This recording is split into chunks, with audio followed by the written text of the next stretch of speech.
Hi friends! Welcome back to part 3 of the NoBull review. Today we are reviewing the NoBull lifter. So the final piece of the puzzle, the lifter. It is the leather lifter that I have. So they have an all leather lifter, or they have a lifter that's leather on the back half and then a super fabric on the top half. The leather lifter is definitely going to be an investment, just like any lifter. They're much more expensive than your training shoe or your running shoes are going to be. That just is because of all the work that goes into them and also how long they last. So lifters are going to last a much longer time than you're going to get from your running shoes or your training shoes. So you rarely have to replace them. That being said, these are incredibly expensive. They're $390 Canadian. So yeah, $390 for a shoe is a lot of money. But I think when you look at the details and the materials being used, I think you can justify the price. So it's an all leather upper, which that in itself is just such a nice luxury, I think. And I find that when you feel the shoe and the way they smell, they come in that bag, it's almost like a dress shoe. It's like an experience when you're opening the box. They're just a really luxury feeling item, which I think is really nice from NoBull. And I think it's a nice kind of a fun thing to open up. They just feel really premium. So the leather comes, the ones I got are tan or that brown leather. You can also get the black leather, and it just feels so comfortable right out the box. The more you wear them, the more they break in, the softer they get, and even more comfortable they feel. But as soon as you take them out of the box, they feel really comfortable already. The leather has a bunch of holes or perforations on the toe box through the midfoot, and that just keeps a bit of breathability in the shoe, so you don't get your feet don't get too hot in them.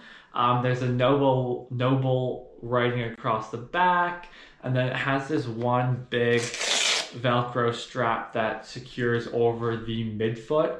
I like the one big strap. I find it kind of really pulls my foot into place well. Sometimes the two straps, that front strap can kind of like crush your toes a bit.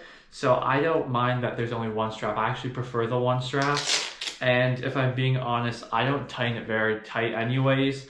I don't feel like I like having that strap too tight. I like wearing my shoes pretty loose. So for me, I just kind of like buckle it over just to keep it on, but I don't tighten it.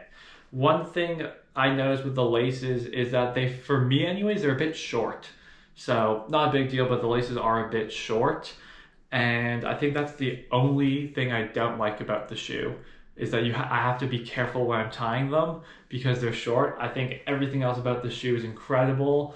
If I compare it to the Reebok Legacy lifters or the Nike Romaleo 2s and the 3s, those are the other lifters I have. This is by far my favorite pair. They're so much more comfortable. I feel like these just feel really grounded. And so the Legacy lifters from Reebok are very heavy. And for me, I found that they're just a bit too heavy for me to move my feet in. I think if you're a really experienced weightlifter who's used to moving your feet quickly, or if you're a power lifter and you aren't moving your feet, they're probably a great choice for you. But someone who doesn't move their feet or isn't used to moving their feet as often, I think it just is a bit heavy and it feels just hard to move my feet in.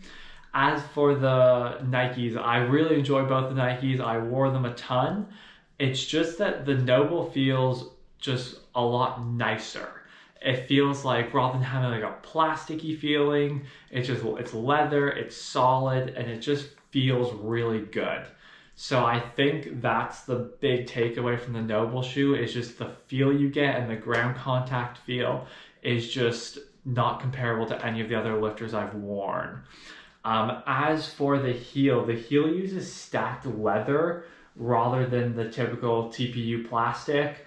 So you do get, I guess, a little bit more density out of them. I mean, for me, it doesn't make a difference. I'm not lifting heavy enough to really notice the heel compressing ever. You can't feel the heel compress if you squeeze this compared to a Nike. Like, neither of them compress.